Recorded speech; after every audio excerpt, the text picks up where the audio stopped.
The border between Ashenvale and Thornwood had claimed more lives than any war. So when Seren crossed it alone, carrying nothing but a sealed letter and her father's orders, she knew she wasn't expected to survive. She was a peace offering, a sacrifice dressed in silk. Her own pack had sent her to die. Or worse, to be kept as a trophy by the most feared Alpha in the Northern Territories. Alpha Riven of Thornwood, the man they called the Midnight Wolf, whose reign had turned a crumbling pack into an empire. The man who had killed his own brother to take the throne. Seren had prepared herself for imprisonment, for cruelty, for a slow, humiliating death. What she hadn't prepared for was what happened when the clock struck 12. He appeared from the shadows like smoke given form. Pale gray eyes fixed on her with an intensity that stopped her heart. And before his guards could drag her to the dungeons, before her escorts could finish their rehearsed speech about peace offerings, he spoke 3 words that silenced everyone.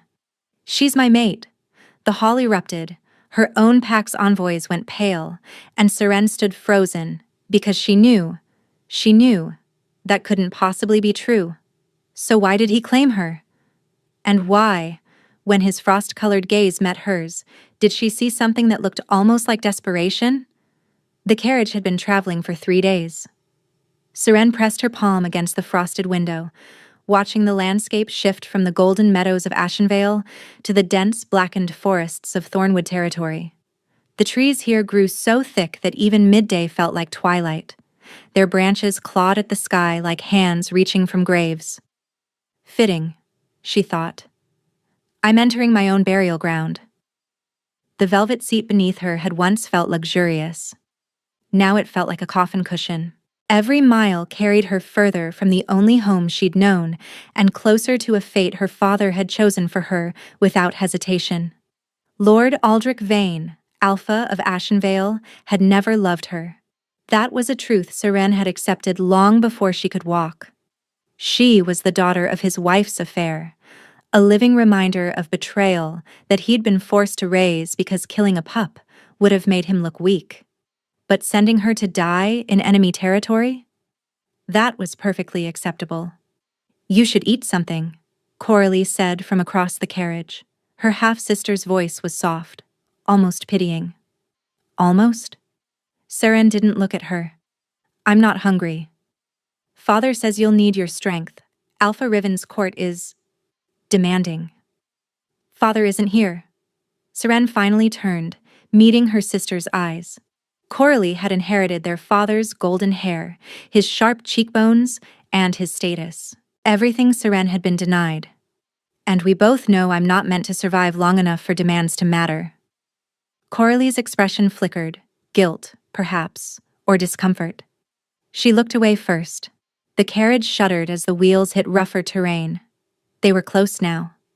Seren could feel it in her bones, in the way the beast inside her stirred restlessly beneath her skin. Something was different about this land. The air itself felt heavier, charged with an energy she couldn't name. Her wolf, usually quiet to the point of dormancy, suddenly pressed against her consciousness with unusual urgency. Danger, her instincts screamed. But also, and this confused her, home. "That makes no sense," she thought fiercely. "This isn't our home. That man isn't our mate. Whatever you're feeling, it's wrong." The carriage stopped. Serene's pulse spiked as the door swung open, revealing a guard in black leather armor, the silver wolf insignia of Thornwood gleaming on his chest. "Lady Seren Vane," he announced, not quite looking at her. "You will follow me." She stepped down onto frozen ground, her thin slippers immediately soaking through. No one had thought to give her proper boots. Why waste good leather on a sacrifice? Thornwood Keep rose before her, a fortress of black stone and iron spires that seemed to pierce the clouds themselves. Torches flickered along its walls despite the daylight, as if the sun's rays couldn't quite reach this place. The envoys from Ashenvale had already dismounted, 3 advisors her father trusted, none of whom had spoken a kind word to her during the entire journey. "Remember your purpose," the eldest muttered as he passed her. "Smile. Be pleasant. Make him want to keep you long enough for the treaty to be signed." Seren said nothing. She was led through corridors that seemed to wind endlessly, past servants who stared at her with open curiosity, past guards whose hands never strayed far from their weapons. Finally, they reached a great hall. It was nothing like Ashenvale's bright, gilded throne room. Here, everything was shadow and stone. The ceiling vanished into darkness overhead. Candles flickered in iron chandeliers, casting dancing shadows across walls hung with ancient tapestries depicting hunts and wars and wolves devouring their prey. And at the far end, elevated on a dais of black marble, sat an empty throne. "Alpha Riven will receive you at midnight," the guard announced. "You will wait here." "Midnight," one of the Ashenvale advisors sputtered. "That's 12 hours from now. This is an insult to—" "Those are the Alpha's orders." The guard turned and left, taking his men with him. The doors slammed shut with a sound like a tomb ceiling. Coralie touched Seren's arm. "Sister, don't." Seren pulled away. "You delivered me here. Your duty is done. You can stop pretending now." The hours crawled by. Food was brought. Fine food. Roasted meats and winter vegetables and dark wine. But Seren couldn't eat. She sat in a chair near the cold fireplace, watching shadows move across the walls, trying to prepare herself for what was coming. The Midnight Wolf. She'd heard the stories. Everyone had. Alpha Riven had taken power 5 years ago after his elder brother died in what was officially called a hunting accident, but everyone knew the truth. Riven had challenged him. Riven had won, and then Riven had systematically crushed every rival, every enemy, and every threat to his rule. He was brilliant, ruthless, and utterly without mercy. And now, she thought, he owns me. When the clock began to chime midnight, Seren rose from her chair. The advisors scrambled to their feet, smoothing their robes, adjusting their expressions into masks of diplomacy. The great doors swung open, and Seren felt her wolf surge forward with such force that she nearly staggered. He walked in like darkness given form. Tall. Taller than any man she'd seen. With hair as black as the void between stars and eyes that gleamed like winter storms in the candlelight. His features were sharp, almost cruel in their beauty, and when his gaze swept the room, every person in it held their breath. But it was his scent that undid her. Winter forests and wood smoke and something deeper, something that called to her blood in ways she couldn't explain. His eyes found hers across the hall and stopped. For one endless moment, he simply stared at her. A flicker crossed his features. Shock, perhaps, or recognition, though they had never met. Then, before anyone could speak, before the advisors could begin their rehearsed greeting, Alpha Riven of Thornwood spoke 3 words that shattered everything. "She's my mate." The silence that followed was absolute. Seren stood frozen, her mind struggling to process what she'd just heard. Mate. He'd called her his mate, but that was impossible. She would have felt it, wouldn't she? The bond, the pull, the undeniable recognition that wolves spoke of in hushed, reverent tones. All she felt was fear. And beneath the fear, something else. Something the beast inside her was howling about that she refused to examine. "Your Majesty," the eldest Ashenvale advisor stammered, "there must be some mistake." Lady Seren was sent as a peace offering, a gesture of goodwill from Alpha Vane. "She's not... that is... she can't be... Can't be what?" Riven's voice was low, soft, and somehow more terrifying than any shout. He hadn't moved from the doorway, but his presence filled the entire hall. "My mate? She's a bastard," another advisor blurted. "Born of an affair. Hardly worthy of..." Riven's gaze shifted to the man, and whatever he saw there made the advisor's words die in his throat. "You dare," Riven said quietly, "tell me who is worthy of me?" The advisor dropped to his knees. "Forgive me, Alpha. I meant no offense." Riven ignored him. His attention returned to Seren, and she felt the weight of it like a physical force pressing against her chest. Come here, he said. It wasn't a request. Seren's legs moved before her mind could object. She crossed the stone floor one step at a time, hyper-aware of every sound. The rustle of her dress, the blood rushing in her ears, the shallow breathing of the terrified envoys behind her. She stopped 3 feet from him. Up close, he was even more overwhelming. The candlelight carved shadows beneath his cheekbones made his pale metallic stare gleam like molten silver. A thin scar ran from his left temple to his jaw, the only imperfection on an otherwise devastating face. He smelled like winter itself, cold and sharp, and somehow intoxicating. Look at me, he commanded. Seren raised her chin, meeting his gaze despite every instinct screaming at her to submit, to look away, to bare her throat and beg for mercy. The mask slipped, just for a moment. Surprise flickered across his features, or approval. You don't cower, he observed. Would it help if I did? The corner of his mouth twitched. Not quite a smile, but close. No. He circled her slowly, and Seren forced herself to remain still. She could feel his gaze traveling over her. Her tangled dark hair, her too thin frame, the threadbare silk dress her father had deemed sufficient for a sacrifice. They dressed you like a beggar, Riven said quietly from behind her. I wasn't meant to impress, Seren replied. I was meant to die. She heard his footsteps stop. Is that what Aldrich Vane told you? His voice was closer now, almost at her ear. That you were coming here to die? He didn't need to tell me. Everyone knows what happens to peace offerings in Thornwood. And yet you came anyway. Seren laughed, the sound hollow and bitter. I wasn't given a choice. Riven appeared before her again, and this time his expression had shifted. The cold amusement was gone, replaced by something harder to read.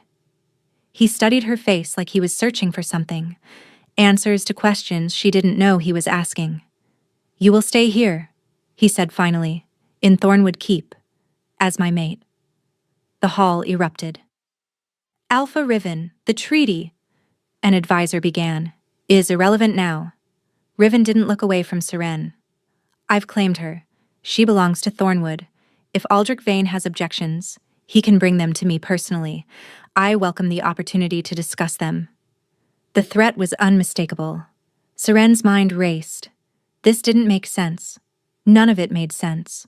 Why would the most powerful alpha in the North claim a bastard nobody as his mate? She wasn't beautiful. She wasn't powerful. She had nothing to offer him politically. Unless... You're lying, she said softly, too quietly for the others to hear. I'm not your mate. I would feel it if I were. Riven's scent changed almost imperceptibly. Acknowledgement, perhaps, that she'd seen through him. Would you? He murmured. Have you ever felt a mate bond before? Do you know what it's supposed to feel like? She hesitated. No, but... Then how do you know what you're not feeling? It was a dodge. An elegant one, but still a dodge. He hadn't denied her accusation. Why? Seren pressed. Why claim me? What do you actually want? For a long moment, Riven simply looked at her.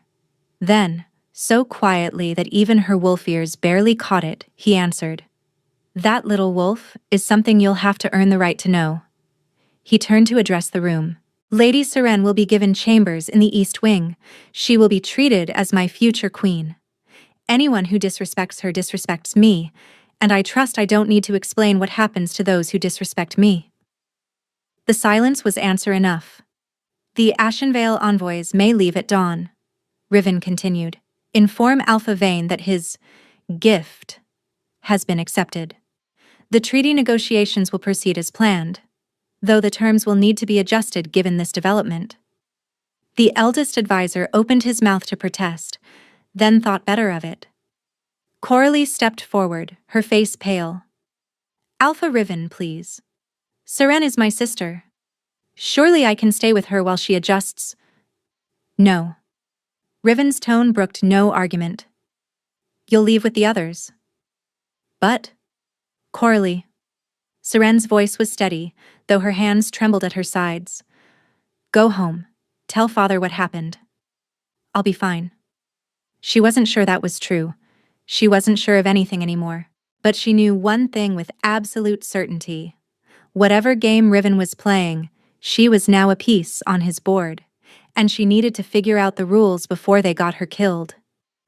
Guards appeared to escort her to her chambers. As Seren followed them from the hall, she glanced back one last time. Riven was watching her go, his winter storm eyes tracking her every movement. And in that gaze, beneath the ice, she saw something that made her blood run cold. Hunger. The chambers they gave her were nothing like she'd expected. Seren had prepared herself for a dungeon cell, or at best, a servant's quarters tucked away in some forgotten corner of the keep. Instead, she found herself standing in a suite larger than her entire living space in Ashenvale. 3 rooms connected by arched doorways, with ceilings so high they disappeared into shadow. A fire crackled in a massive stone hearth, casting dancing light across furniture that looked older than some kingdoms. The bed was enormous, draped in furs and deep blue velvet, and the windows, actual windows, tall enough that she could have walked through them, looked out over the moonlit forest below. These were the previous queen's chambers, the maid who'd escorted her said quietly. Alpha Riven's mother lived here before she passed. Seren turned to look at the woman, middle-aged, with kind eyes and rough hands that spoke of hard work. His mother's chambers? Why would he put me here? The maid hesitated. I couldn't say, my lady, but the Alpha's orders were very specific. You're to have everything you need. Clothes, food, books, whatever you desire. You're to be treated as the future Luna of Thornwood. Luna. The word felt foreign on Seren's tongue when she repeated it silently. Luna of Thornwood. Mate of the Midnight Wolf. None of this was real. What's your name? Seren asked. The maid blinked, clearly surprised by the question. Maren, my lady. Maren? Seren nodded. Thank you for bringing me here. You can go now. Are you certain you don't need anything? A bath, perhaps? Food? Seren shook her head. What she needed was time to think, and she couldn't do that with an audience. Once Maren left, Seren moved to the window. The moon hung low and full over the forest, painting everything in shades of silver and shadow. In the distance, she could see wolves running through the trees, Thornwood pack members on patrol perhaps, or simply enjoying the freedom of the night. Something primal rose within her, that same strange urgency she'd felt since crossing the border. What is wrong with you? Seren thought fiercely. This isn't our home. That man isn't our mate. Whatever you're feeling, it's wrong. But her wolf didn't listen. If anything, the feeling grew stronger. A pull in her chest. An ache that had no source she could identify. A knock at the door made her spin around. Enter, she called, expecting Maren again. But it wasn't the maid who stepped through the doorway. It was Riven. He'd changed from his formal clothes into something simpler. A black shirt, unlaced at the throat, and dark trousers tucked into worn leather boots. Without the ceremonial armor and the weight of the court watching, he looked younger. Almost human. Almost. You should be sleeping, he said, closing the door behind him. So should you. Seren didn't move from her position by the window. Distance felt important right now. Did you come to explain why you lied about me being your mate? Riven crossed to the fireplace, his movements fluid and predatory. He stood with his back to the flames, and the light behind him made it impossible to read his expression. I didn't lie, he said. Then you're delusional. Possibly, but not about this. He tilted his head, studying her. You felt it when I walked into the hall. Your wolf recognized something. I could see it in your eyes. Serene's breath caught in her throat. I felt fear, that's all. Liar. The word was soft, almost gentle, but it struck her like a blow. Because he was right. She had felt something beyond fear, something that terrified her far more than the prospect of death. Even if there was Something, Seren said carefully. That doesn't make us mates. Recognition can be wrong. Bonds can be fabricated. They can, Riven agreed, but ours isn't fabricated. He moved toward her, each step slow and deliberate, giving her time to retreat. She didn't. Pride wouldn't let her.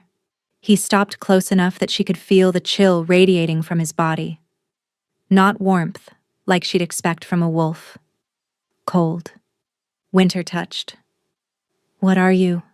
she whispered before she could stop herself. Riven's expression flickered. There and gone so fast she almost missed it. "That's a complicated question." "Then give me a complicated answer." "Not tonight." He reached up, and Seren flinched, but he only tucked a strand of hair behind her ear. His fingers were ice against her skin. He paused, something shifting in his scent. "You're warm," he murmured, almost to himself. I'd forgotten what warmth felt like. Before she could respond, he withdrew his hand. "Tonight, you need to rest. Tomorrow, we'll talk about what happens next." "And what does happen next?" "That depends on you." His gray gaze held hers. "I'm going to make you an offer, Seren. One that will benefit us both. You'll have time to consider it, and you're free to refuse. But I want you to understand something first." "What?" He leaned closer, his breath cold against her cheek. "Your father didn't send you here as a peace offering. He sent you here to die. Not quickly, but slowly. Publicly. He expected me to use you as an example of what happens to Ashenvale's enemies." Seren swallowed. "I know. Do you?" Riven pulled back, his gaze searching her face. "Do you know that he's been planning this for years? That the treaty he proposed was designed to fail? Specifically so he could blame Thornwood for your death and justify the war he's been wanting to start?" The words hit her like a physical blow. That can't be true. Your father has been positioning troops along the border for 6 months. He's made alliances with 3 other packs, all of them sworn enemies of Thornwood. And he's been telling anyone who will listen that I've been making threats against his family. Against you, specifically. Seren's legs felt weak. She reached for the windowsill to steady herself. "You're saying I'm not just a sacrifice," she said slowly. "I'm a declaration of war." "Yes." Riven's voice softened slightly. "And the moment news of your death reaches Ashenvale, 3 armies will march on my territory." "Then why claim me as your mate?" Seren demanded. "Why not just send me back and expose his plans?" "Because sending you back would accomplish nothing. Your father would simply kill you himself and blame me anyway." Riven's jaw tightened. "And because you're more valuable to me alive than dead." There it was. The truth beneath the mate bond performance. "What do you want from me?" Seren asked. "And this time, give me a real answer." Riven was silent for a long moment. When he finally spoke, his voice was barely above a whisper. "There's something in your blood, Seren. Something you don't know about. Something your father has been hiding from you your entire life." He held her gaze. "Something that could save my life. Or end it." Before she could ask what he meant, he turned and walked to the door. "Rest," he said. "Tomorrow I'll tell you everything." The door closed behind him, and Seren was left alone with more questions than answers, and a creeping suspicion that whatever secret she carried, it was about to change everything. Seren didn't sleep. She lay in the massive bed, surrounded by furs that smelled of cedar and frost, staring at the canopy above her. Every time she closed her eyes, she saw Riven's winter storm gaze. Every time she began to drift off, his words echoed through her mind. "Something in your blood." What could that possibly mean? She was nobody. A bastard daughter, unwanted and unloved, with a wolf so weak that she'd never even managed a full shift. Her father had called her defective, a mistake that should have been drowned at birth. And yet, the most powerful alpha in the North was claiming she could save his life, or end it. Dawn crept through the windows, pale and reluctant, as if even the sun was afraid to fully enter Thornwood territory. Seren rose from the bed, her body aching from tension she hadn't been able to release. A soft knock announced Marin's arrival. The maid entered carrying an armful of clothing, real clothing, not the threadbare silk she'd arrived in. "The Alpha requested that you be dressed appropriately for breakfast," Marin said, laying the garments across a chair. "He'll receive you in his private dining room in 1 hour." Seren touched the fabric. Deep blue wool, soft as clouds, embroidered with silver thread at the cuffs and collar. There was a fur-lined cloak as well, and boots made of supple leather that looked like they'd actually fit her feet. "These are too fine," she murmured. "I'm not—" "You're the Alpha's chosen mate," Marin interrupted gently. "You're exactly who these clothes were made for." Seren wanted to argue, but she was tired of being cold, tired of looking like the unwanted thing she'd always been told she was. So she let Marin help her dress, let her brush and braid her dark hair, let her transform from a shivering sacrifice into something that almost resembled a lady. When she looked in the mirror, she barely recognized herself. "Beautiful," Marin said softly. Seren looked away. She didn't know what to do with compliments. The private dining room was smaller than she'd expected. Intimate, even. A table set for two stood near a roaring fire, laden with more food than Seren had seen in months. Fresh bread, honey, cured meats, winter fruits preserved in sugar and spice. Riven was already seated, but he rose when she entered. The gesture caught her off guard. Alphas didn't stand for anyone. "You look rested," he said. "I'm not." The corner of his mouth twitched. "Honesty, that's rare around here." He gestured to the chair across from him. "Sit. Eat. You're too thin." "Is that an observation or a criticism?" "Neither. It's a concern." Seren sat, uncertain how to respond to that. Concern was not something she'd experienced often. They ate in silence for several minutes. Or rather, Seren ate while Riven watched her with those unreadable frost-colored eyes. The food was extraordinary. Rich and warming and better than anything she'd tasted in her life. She tried not to show how desperately hungry she was, but suspected she failed. "When did you last have a proper meal?" Riven asked quietly. "Define proper." His jaw tightened. "Aldrich Vane will answer for many things before this is over." Seren set down her fork. "You keep speaking as if you're going to war with my father. But you also said you want to avoid war." "I want to avoid unnecessary death," Riven corrected. "That's not the same thing. Your father has been preparing for this conflict for years. He wants Thornwood destroyed. He won't stop until he achieves that or dies trying." "Then why not just kill him now?" "You have the power." "Because killing him without cause would make me the villain he's painted me as. Every pack from here to the southern seas would unite against me." Riven leaned back in his chair. "But if I can prove what he's done, if I can show the other Alphas his treachery, his allies will abandon him. And then, when I do kill him, it will be justice, not aggression." Seren absorbed this.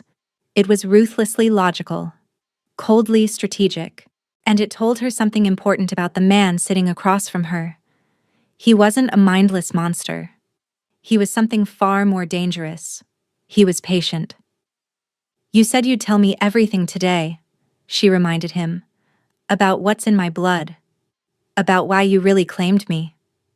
Riven studied her for a long moment. Then he nodded.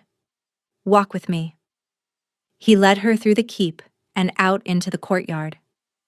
The cold hit her immediately, sharp and biting, but the fur-lined cloak kept the worst of it at bay. Snow crunched beneath their boots as they walked toward the edge of the forest. "What do you know about your mother?" Riven asked suddenly. Seren blinked. "My mother? She died when I was born. My father's wife, I mean. The woman who raised me." "I'm not asking about Lady Vane. I'm asking about your real mother. The woman Aldrich had his affair with." The question made Seren's chest tighten. "I don't know anything. No one would tell me. Father said she was a servant, a nobody. He said he killed her himself after I was born. Riven stopped walking. Your mother, he said slowly, was not a servant. And she wasn't a nobody. He turned to face her, his expression more serious than she'd ever seen it. Your mother was Lysara Thorn, the last living daughter of the Blood Moon line. Seren's world tilted. That's impossible. The Blood Moon wolves died out centuries ago. That's what everyone believes. That's what they were meant to believe. Riven's voice dropped lower. But Lysara survived. She hid among common wolves for decades, and when your father seduced her, or perhaps trapped her, I've never been certain which, she became pregnant with you. Seren shook her head. Even if that were true, what would it matter? The Blood Moon wolves were just another pack. Just another bloodline. No. Riven stepped closer. The Blood Moon wolves were healers. Their blood carried power. The ability to break any curse, to mend any wound, to purify any corruption. His pale eyes burned into hers. But there's another side to that power. Blood Moon healing can cure any curse. But in the wrong hands, if extracted forcibly or given unwillingly, it becomes something else. A catalyst. An accelerant. Your father has been experimenting with ways to corrupt that power. He paused, letting the words sink in. Including using it against the curse that has been slowly killing me since the day I took the throne. The world had stopped making sense. Seren stared at Riven, trying to process what he'd just told her. Blood Moon wolves. Healing blood. A curse killing him. Corrupted power. You're dying? She breathed. Riven's expression didn't change, but his scent shifted. A crack in that perfect control, letting something raw and painful bleed through. Not immediately, but yes, eventually. He turned away, looking out at the forest. When I killed my brother to take the throne, I didn't know it would trigger the curse. Our family has ruled Thornwood for 8 generations, and for 8 generations, power has passed peacefully from father to son. But my brother had no sons. And when I challenged him, when I ended his life to save this pack from his incompetence and cruelty, he paused. The old magic saw it as betrayal. It's been eating me alive ever since. That's why you're so cold, Seren realized. You feel like winter incarnate. I thought it was just your nature, but it's not. It's the death sentence you carry. Yes. Riven's voice was flat. Ice in my veins. Frost in my heart. Every year it spreads a little further. Every year I feel a little less. He laughed, the sound hollow and bitter. I'm told that by next winter I won't feel anything at all. And shortly after that, my heart will simply stop. Seren's throat tightened. She should feel nothing for this man, this stranger who had manipulated her, who was clearly using her for his own purposes. But the raw pain beneath his words was impossible to ignore. My blood can stop this? She asked. In theory. Riven's gaze found hers again, those winter-gray depths holding steady. Blood Moon healing requires more than just contact with your blood. It requires willingness, a bond. The magic only works if freely given, freely received. That's why I can't simply take what I need from you. Understanding dawned. That's why you claimed me as your mate. Not because we actually are mates, but because you need to form a bond strong enough for the healing to work. Partially true. Riven's gaze held hers. I claimed you because I recognized something in you the moment you entered that hall. Your wolf called to mine. The bond is real, Seren. It's just incomplete. Incomplete how? You haven't accepted it. He stepped closer, and she felt that pull again. The one the beast inside her had been howling about since she crossed the border. Your wolf knows what I am to you, but your mind resists. Your heart has been hurt too many times to trust easily. Seren's hands trembled. Can you blame me? Everyone I've ever trusted has betrayed me or abandoned me. No, Riven said, his voice low. I don't blame you at all. Which is why I'm not going to force anything. The choice is yours, Seren. Stay here. Give me a chance to prove myself worthy of your trust, and perhaps save my life in the process. Or leave. Return to Ashenvale. Face whatever your father has planned for you. I won't stop you. You'd let me go? Even though you need me to survive? I won't build my survival on another person's suffering.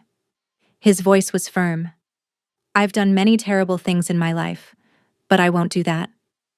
Seren searched his face for deception, for the hidden catch she was certain existed, but she found nothing except weary honesty. Why should I believe you? She asked. You shouldn't. Not yet. Trust is earned. He held out his hand. But I'm asking for the chance to earn it. She stared at his outstretched palm. The chill radiated from him even across the distance between them. Her wolf was practically screaming at her to take his hand, to accept what he was offering.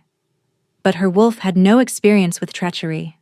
Her wolf didn't understand the 1,000 ways people could hurt you while smiling at your face. I need time, Seren said. Riven's hand dropped, but he didn't look disappointed. If anything, he looked relieved. Take all the time you need. They walked back to the keep in silence, but it was a different kind of silence than before, less hostile, more thoughtful. When they reached her chambers, Riven paused at the door. There's something else you should know, he said quietly, about why your father really sent you here, about what he's planning. Tell me. Not now. Tonight. His eyes held hers. After dark, come to the North Tower. There's something I need to show you.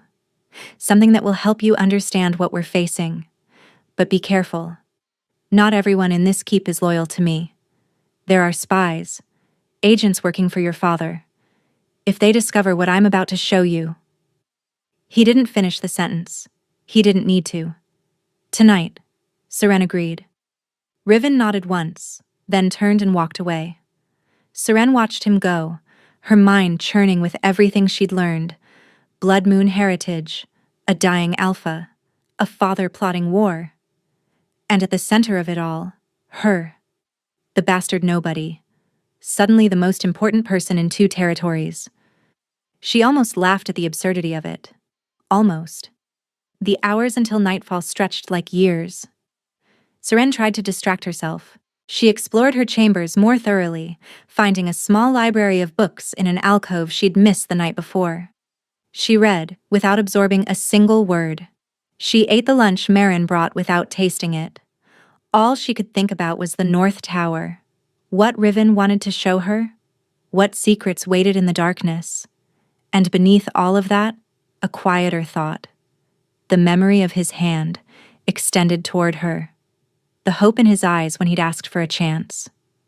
Why do I care? She thought furiously. He's using me. This is all a transaction. But her wolf disagreed.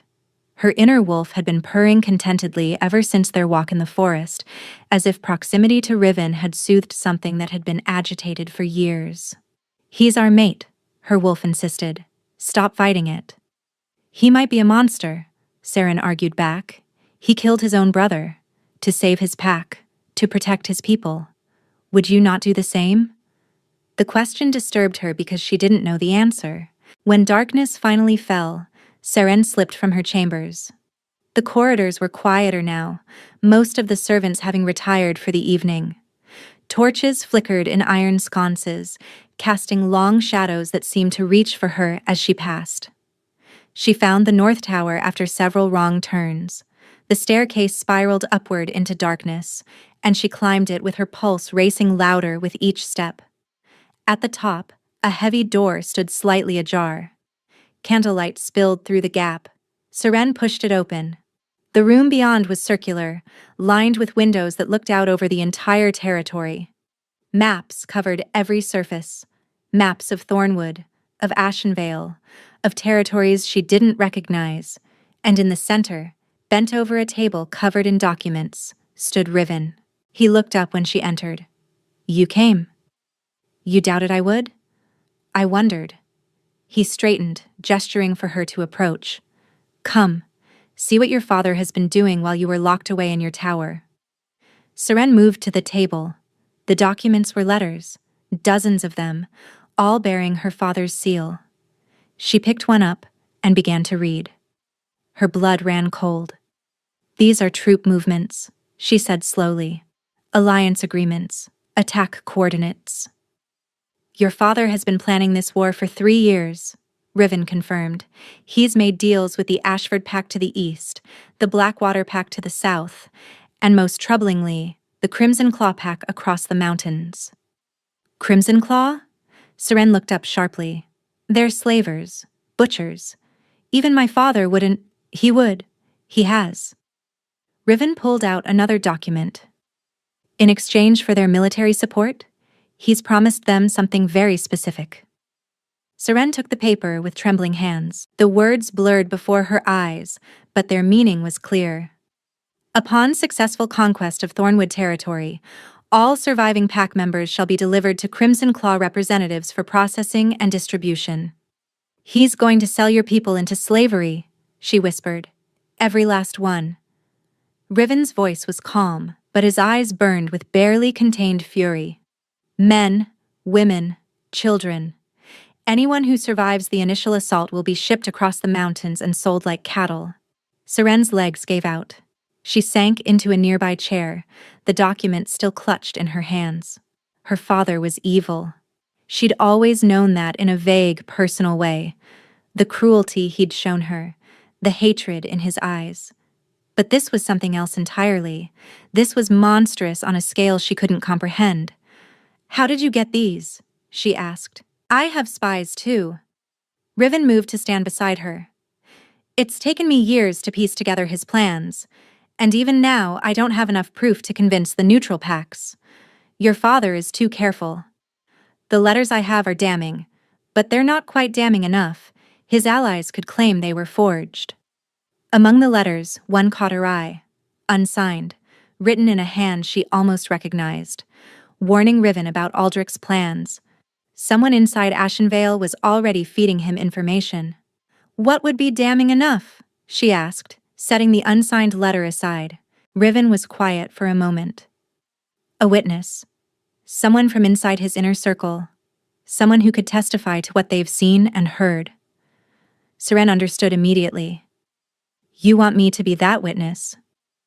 I want you to consider it. He knelt beside her chair, bringing his face level with hers. You lived in that house for 18 years.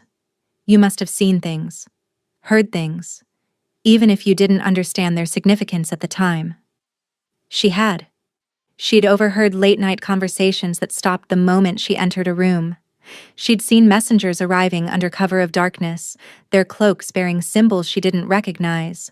She'd noticed her father's moods shifting, the barely contained excitement before trips he never explained. I might know things, she admitted, but I was kept isolated. My father made sure I never had access to anything important. That you're aware of. Riven's eyes searched hers. Think, Seren. Think about everything you saw, everything you heard. Somewhere in your memories is the key to stopping this war before it starts. Her mind raced through 18 years of painful recollections, the locked rooms she'd never been allowed to enter, the servants who disappeared without explanation, the screams she'd sometimes heard from the basement that everyone pretended not to notice. The basement. There's a vault, she said suddenly, beneath the main house. My father goes there almost every night. No one else is ever allowed inside. Riven went very still. Do you know what's in it? No. But I know it's important. He guards it more carefully than anything else. She met his gaze. If there's proof of his plans anywhere, it would be there. Something shifted in Riven's expression. Hope, perhaps, or determination. Then we need to get inside that vault. How? Even if we could get to Ashenvale undetected, I don't know how to open it. Only my father has the key. Riven smiled, and for the first time it reached his eyes. Then we'll have to get creative. He stood, offering her his hand again. This time, she took it. His skin was cold, so cold, but his grip was strong. And when he pulled her to her feet, bringing them close enough that she could feel his breath against her hair, Seren felt her wolf surge with something that might have been joy. "Partners?" Riven asked softly. Seren looked up at him, this complicated, dangerous, dying man who was asking for her help, who needed her in a way no one had ever needed her before. "Partners," she agreed. And somewhere deep inside her, a wall she'd built long ago began to crack. The days that followed blurred together in a way Seren had never experienced. She and Riven spent hours in the North Tower, poring over maps and documents, planning their approach to Ashen Vale. He was meticulous in his strategy, considering every possible complication, every potential failure point. But it was the time between planning sessions that surprised her most. He began joining her for meals, not just breakfast, but lunch and dinner too. They talked about everything except the mission. He told her about growing up in Thornwood, about his mother who'd died when he was young, about the brother he'd loved before duty forced him to become an enemy. "Kaelin wasn't always cruel," Riven said one evening, staring into the fire. "When we were young, he protected me, taught me to hunt, to fight, to read the forest like a book. But something changed when Father named him heir. The pressure, perhaps. Or maybe the darkness was always there, and power simply revealed it." "What did he do?" Seren asked softly. Riven was quiet for a long moment. "He started with the servants. Small cruelties at first. Beatings for minor infractions, withholding food for imagined slights. Then it escalated. Disappearances. Unmarked graves in the forest." His jaw tightened. "By the time I challenged him, 17 wolves had died by his hand, 17 innocent lives, ended because he enjoyed their suffering." "You saved your pack," Seren said. "I murdered my brother." Riven's voice was flat. "The old magic doesn't care about motivation. It only cares about blood." Seren reached across the space between them and placed her hand over his. His skin was winter-touched, always so cold. But he didn't pull away. "You did what you had to do," she said. "That's not murder. That's justice." He looked at her then, something raw and unguarded in his pale eyes. "You truly believe that?" "Yes." For a moment neither of them moved. Then Riven turned his hand beneath hers, interlacing their fingers. "You're unlike anyone I've ever known," he murmured. Serene's chest tightened. "I'm nobody special." "You're wrong." His thumb traced circles on her palm. "You're extraordinary. You just haven't realized it yet." That night, Seren lay awake, replaying his words. Her wolf was practically vibrating with contentment, and for the first time, she didn't try to silence it. Maybe, just maybe, she was starting to believe. The evenings grew longer, their conversations deeper. She learned that he loved poetry, but hated music, that he'd once tried to befriend a hawk and had the scars to prove it, that he missed his mother every single day and sometimes talked to her portrait when he thought no one was watching.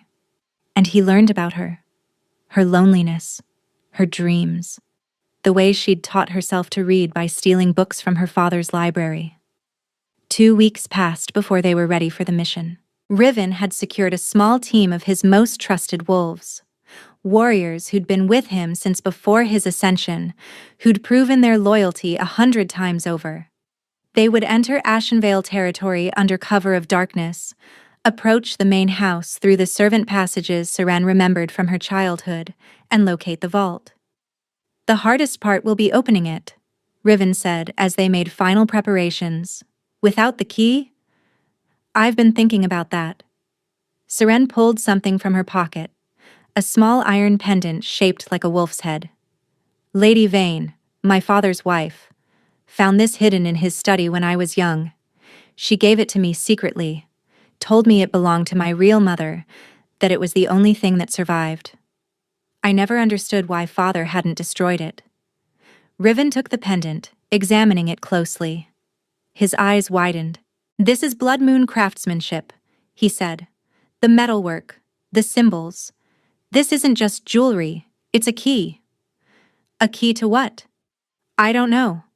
But blood moon wolves were known for creating locks that only their blood could open.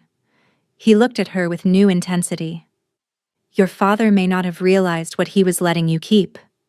Or perhaps he hoped you'd never discover its purpose. Seren took the pendant back, feeling its weight differently now. You think this could open the vault? There's only one way to find out. They left at midnight. The journey to Ashenvale took 3 days through back routes and hidden paths. Seren guided them around the patrol schedules she'd memorized as a child, through gaps in the border defenses she'd discovered during lonely wanderings. When the main house finally came into view, that cold, imposing structure where she'd spent 18 miserable years, she felt her stomach clench. We don't have to do this, Riven said quietly beside her. We can find another way. There is no other way. Seren squared her shoulders. And I need to do this. I need to see what he's been hiding. They entered through the wine cellar, a route she'd used countless times to escape her father's rages. The house was quiet, most of the servants asleep, the guards positioned at exterior posts. The vault was exactly where she remembered. A heavy iron door set into the basement wall, covered with symbols she now recognized as blood moon script. Seren pressed her pendant against the central symbol. Nothing happened. Blood, Riven murmured. It needs your blood. Seren drew a small knife and cut her palm, pressing the wound against the pendant as she held it to the door. The symbols flared with golden light. Something clicked deep within the mechanism, and the door swung open. The vault was larger than Seren had imagined. Shelves lined every wall, stacked with boxes, documents, artifacts. But it was the far wall that drew her attention, covered entirely by a massive tapestry depicting wolves beneath a blood-red moon. Blood moon heraldry, Riven breathed. Seren moved closer, her pulse racing. Behind the tapestry, she found a smaller chamber, hidden from casual view, and inside that chamber, gods above, she whispered. Bones, human bones, arranged in careful patterns on stone shelves. Dozens of them. Skulls staring with empty eyes, rib cages gleaming in the torchlight. These are blood moon wolves, Riven said, his voice tight. Your father didn't just kill your mother. He's been hunting them for decades, collecting them. Seren's legs trembled. Why? Why would he do this? Riven was examining the documents stacked on a nearby table. His face went pale, paler than usual, which was saying something. Because of this. He held up a leather-bound journal. These are your father's records. He's been experimenting with blood moon blood, trying to extract its power, to weaponize it. He flipped through the pages, his expression growing grimmer with each turn. He's created something, a poison that specifically targets wolves with curse bonds. One drop, and what? Riven looked at her. And the frost accelerates 1,000-fold. Death within hours instead of years. The implications crashed over Seren like a wave. He knows about your curse. He's known for years. Riven's voice was hollow. This was never about territory or power. This was about destroying me specifically. The war, the alliances, the slavery deals. They're all contingencies. His primary plan is much simpler. He's going to poison you. He's going to have you poison me. Riven set down the journal. That's why he sent you. That's why he let you keep the pendant. He knew I'd claim you. Everyone knows blood moon blood calls to cursed wolves. He was counting on me bringing you close. Seren's world collapsed. No, she breathed. No, I would never. I know. Riven's voice was gentle despite everything. I've known since the beginning that you weren't part of his plan, not willingly. But there's something else you need to understand. He pulled another document from the pile, a letter, sealed with her father's mark. This was to be delivered to his allies after my death. Read it. Seren took the letter with numb fingers. The words swam before her eyes, but their meaning was clear. My daughter performed admirably. The cursed king trusted her completely, never suspecting that the very blood he sought to save himself would be his undoing. With his death, I claim Thornwood by right of conquest, and reward my faithful child with the status she was always denied. He was going to make me take the blame, Seren whispered. He was going to use me as his weapon and then reward me publicly, so everyone would believe I'd done it deliberately. Yes. Riven stepped closer. But you're not his weapon, Seren. You never were.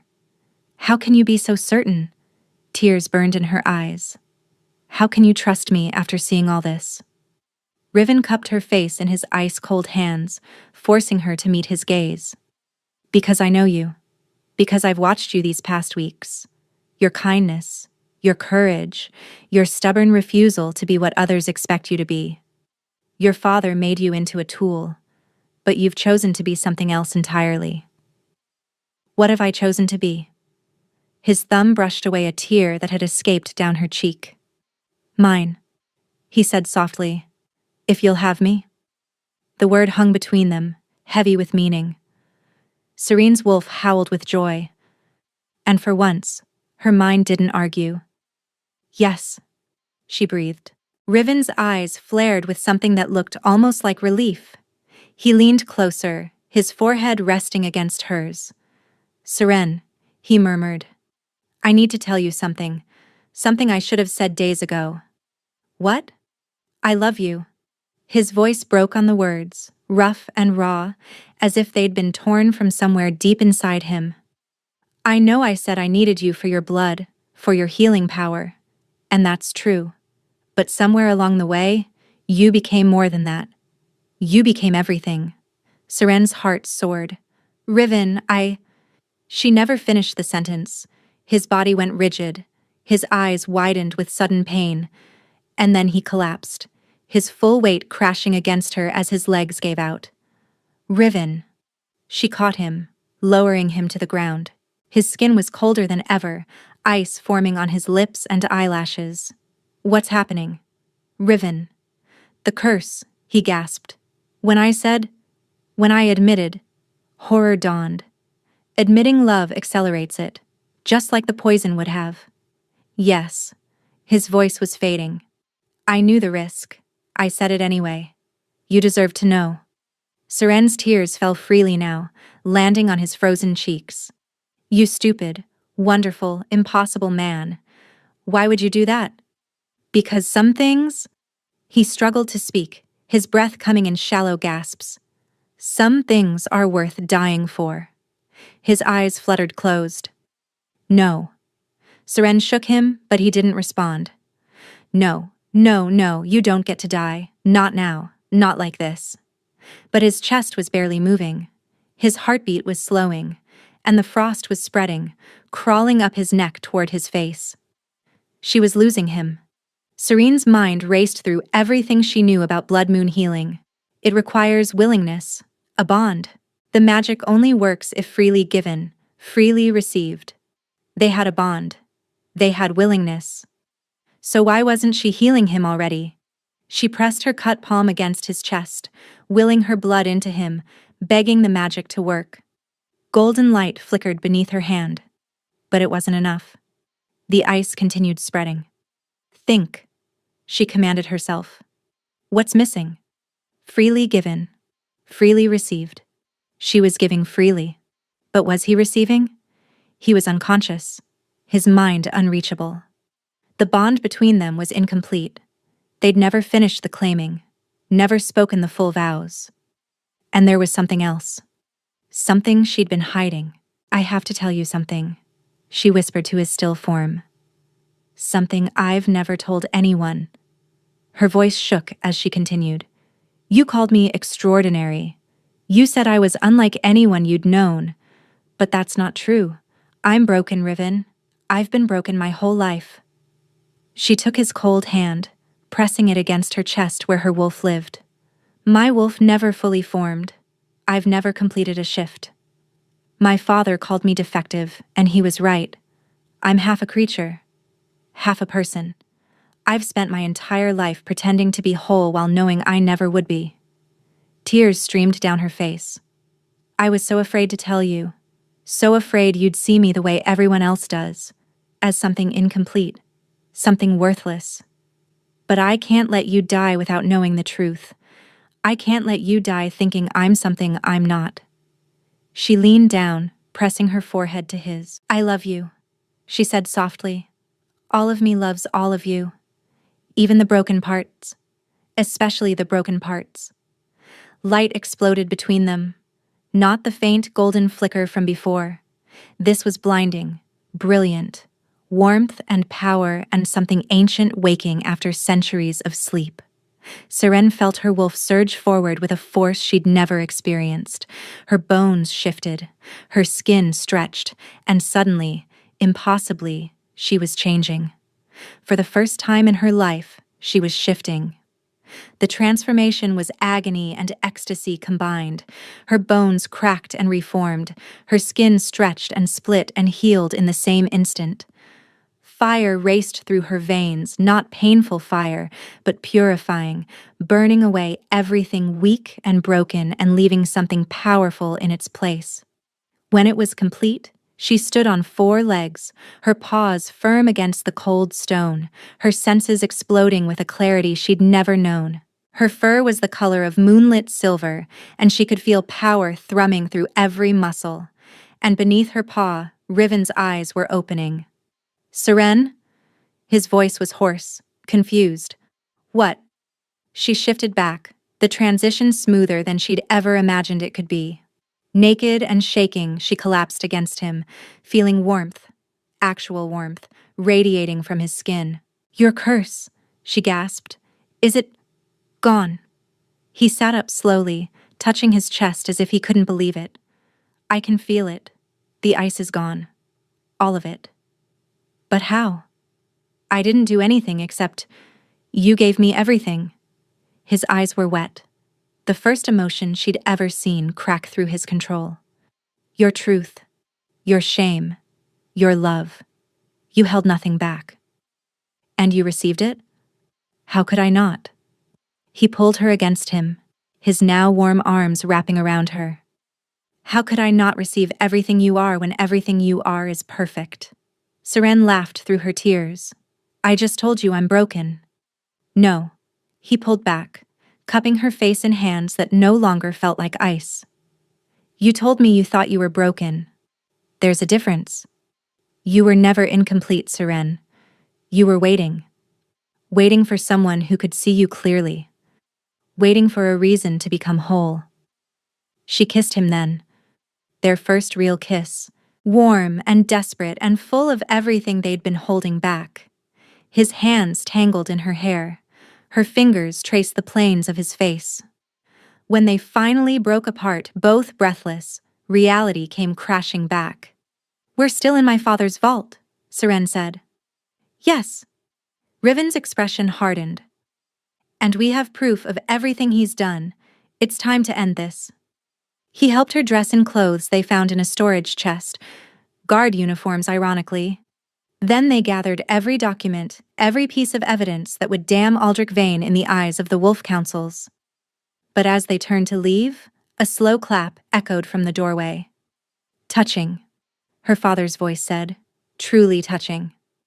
Aldrich Vane stood in the vault entrance, flanked by a dozen armed guards. His face was twisted with cold amusement, but his eyes burned with undisguised hatred. "I have to admit," he said, stepping forward, "I didn't expect you to figure it out quite so thoroughly. I assumed you'd drink the poisoned wine I left in your chambers like a good little tool. Instead, you've been playing detective." Seren's blood ran cold. Poisoned wine? A backup plan. The wine was laced with a catalyst. Once in your bloodstream, it would have corrupted your healing blood into pure poison. One touch from you, one attempt to heal him, and the cursed king would have been dead within hours, in case the curse didn't accelerate fast enough on its own. Aldrich's gaze shifted to Riven. "You were supposed to be dead by now, Thornwood. How disappointing." Riven positioned himself slightly in front of Seren. "Your plans have failed, Vane. We have everything. The letters, the journals, the alliance documents.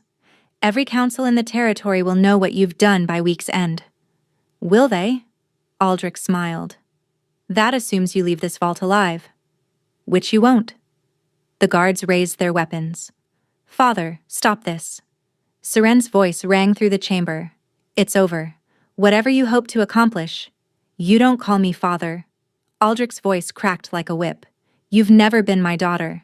You were a stain, a mistake, a reminder of every way I've been wronged. But I found a use for you. I bred you like livestock, kept you weak and desperate, and molded you into the perfect weapon. I was never your weapon. No. Something dark flickered in Aldrich's eyes. You were supposed to be, but you've always been a disappointment. He raised his hand, and the guards surged forward. Riven moved faster than Seren could follow. One moment he was beside her. The next, he was among the guards, a blade appearing in his hand as if from nowhere. 2 men fell before the others could react. But there were too many.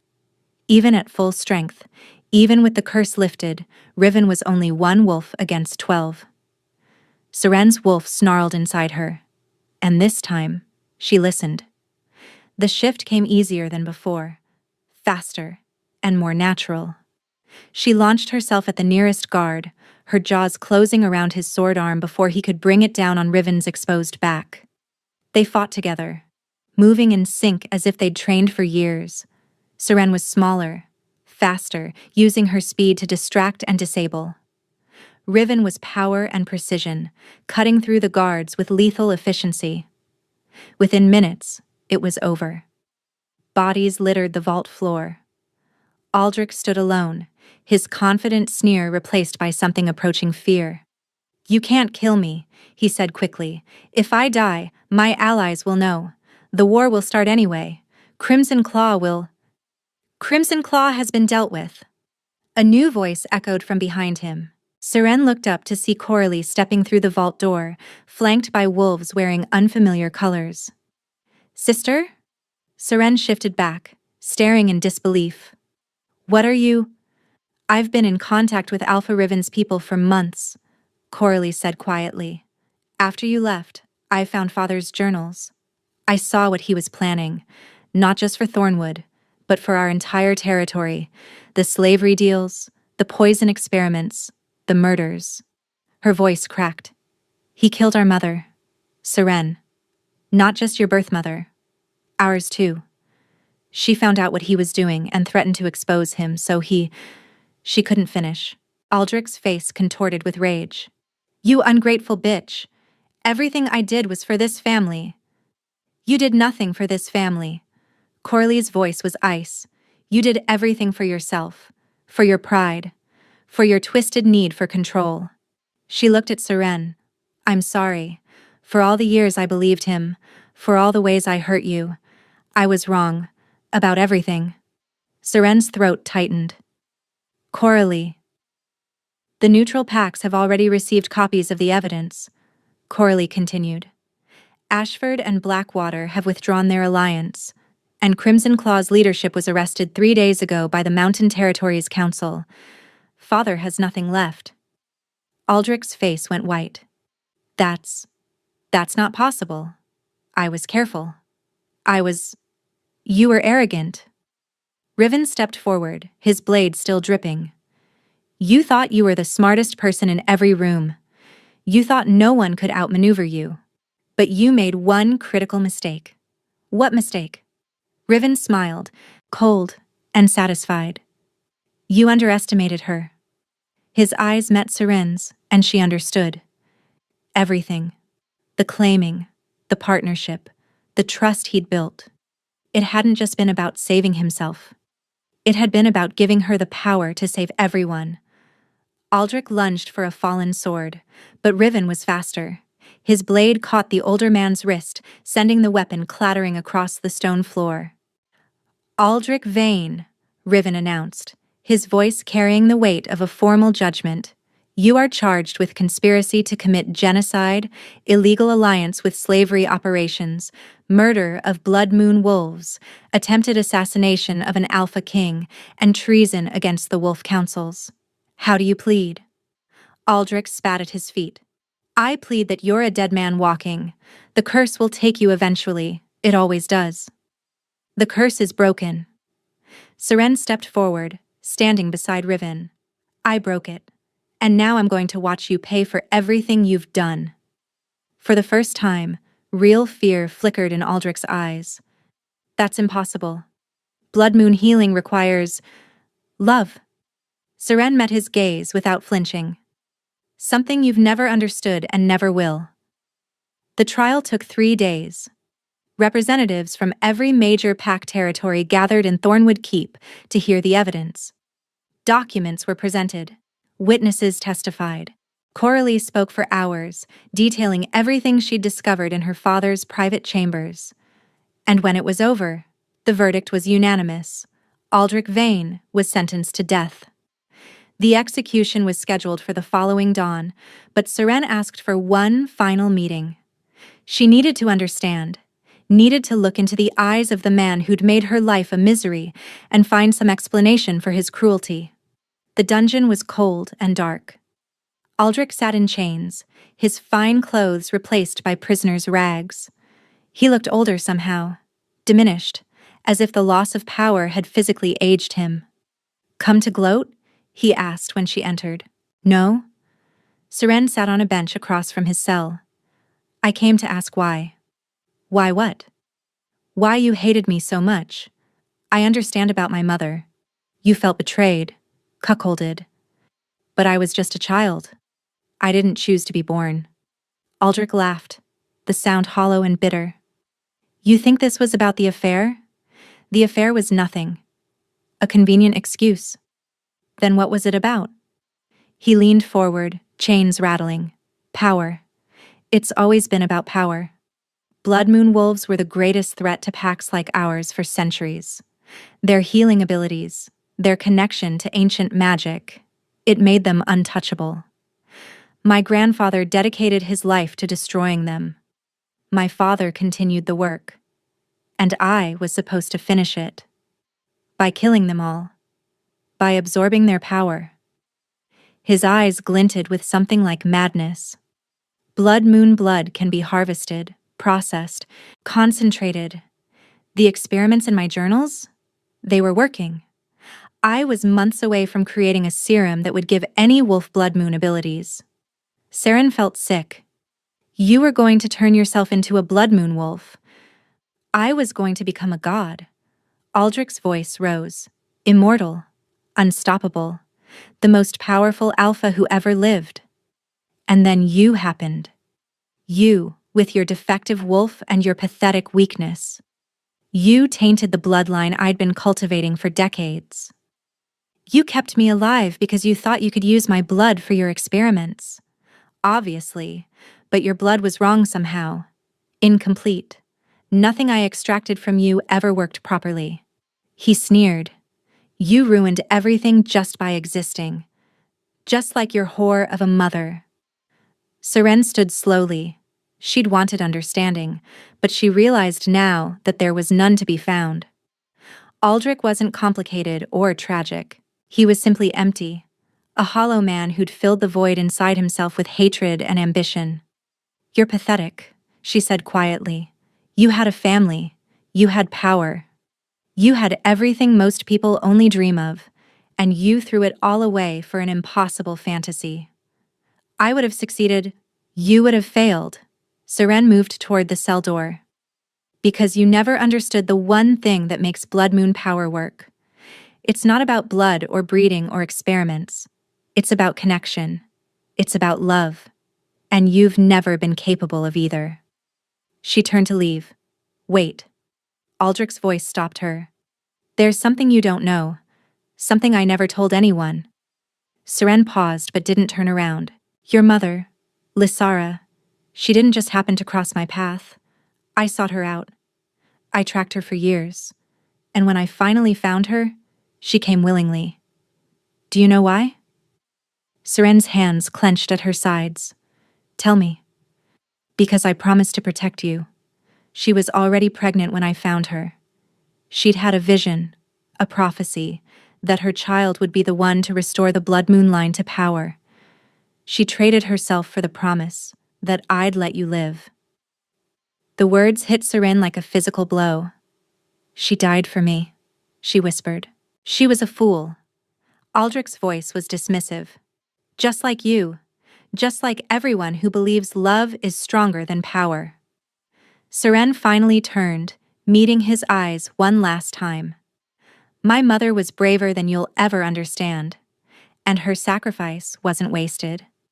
The blood moon line isn't ending with me. It's beginning again. She placed her hand on her stomach. A gesture that Aldrich couldn't possibly understand, but that she'd known with certainty since the night in the vault. New life. New hope. A future her mother had seen and died to protect. Goodbye, Aldrich, Seren said. I won't be attending your execution. You're not worth any more of my time. She walked out of the dungeon and into the morning light, where Riven was waiting. Are you all right? He asked, taking her hands. I will be. She leaned into him, feeling his warmth surround her. I have something to tell you. Something wonderful. 6 months later, the great hall of Thornwood Keep was transformed. Gone were the dark tapestries and flickering shadows. Sunlight streamed through windows that had been enlarged, illuminating walls now decorated with silver and gold. The black marble throne had been replaced with one carved from pale wood, its armrests shaped like running wolves. And on that throne sat Seren, her hand resting on the visible swell of her belly, watching as wolves from a dozen territories gathered to witness something that hadn't happened in centuries. The restoration of the Blood Moon line. Riven stood beside her, no longer cold, no longer cursed. In the months since that night in the vault, he'd changed in ways both small and profound. He smiled more often. He laughed.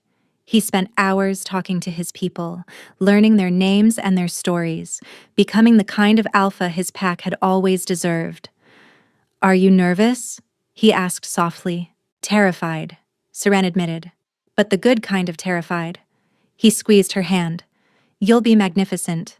You always are. The ceremony began with the ancient words, spoken by the oldest wolf in attendance, a woman who claimed to remember the last Blood Moon Queen, though that seemed impossible given the timeline. We gather today to witness the return of what was lost, the elder intoned. The healing blood, the sacred bond, the power that exists not to dominate, but to protect. Seren rose from the throne, Riven helping her navigate the stairs with her growing belly. She stood before the gathered wolves, her silver gown catching the light. For generations, she said, her voice carrying across the silent hall. The Blood Moon wolves were hunted, feared, destroyed. Those who sought power saw us as threats to be eliminated. They didn't understand that our power was never meant for conquest. It was meant for this. For connection. For healing. For love. She looked at Riven, then at Coralie, who stood among the witnesses with tears streaming down her face. I stand before you today as the last daughter of the Blood Moon line, but I won't be the last for long. She placed her hand on her stomach. The next generation is already coming, and they will grow up in a world where Blood Moon wolves are honored, not hunted, where their gifts are celebrated, not feared. The hall erupted in cheers. Later, after the ceremony had ended and the guests had dispersed, Seren stood at the window of the chamber that had once belonged to Riven's mother. The same chamber where she'd spent her first night in Thornwood, terrified and alone. So much had changed since then. Riven came up behind her, wrapping his arms around her waist, his chin resting on her shoulder. What are you thinking about? He asked softly. Everything. She leaned back against him. That first night, I thought I was going to die here. I thought I was a sacrifice. I never imagined that you'd become queen, that I'd become anything. She turned in his arms, looking up at him. I spent my whole life believing I was worthless, broken, unwanted. And then you chose me. Before you knew anything about my blood or my heritage, you chose me. I chose my mate, Riven said simply. I chose the woman my wolf recognized before my mind could catch up. And I would choose you again, in every lifetime, in every world. Seren rose on her toes and kissed him, soft and sweet and full of promise. "I love you," she murmured against his lips. "I love you too." He pulled back slightly, his eyes dancing with warmth that still surprised her every time she saw it. "Both of you." His hand joined hers on her stomach, and they stood together in the fading light, watching the sun set over their territory, their home, their future. In the distance, wolves began to howl, not in warning or challenge, but in celebration. The sound echoed across the forest, carrying with it a message that would reach every pack in the region. The midnight wolf had found his mate. The Blood Moon Queen had come home, and their story was only beginning. Thank you for listening to this story. If you enjoyed it and want to hear more like it, make sure to subscribe and turn on notifications so you never miss an upload. I read every single comment, and your support means more than you know. What did you think of Seren and Riven's story? Let me know in the comments below. Until next time.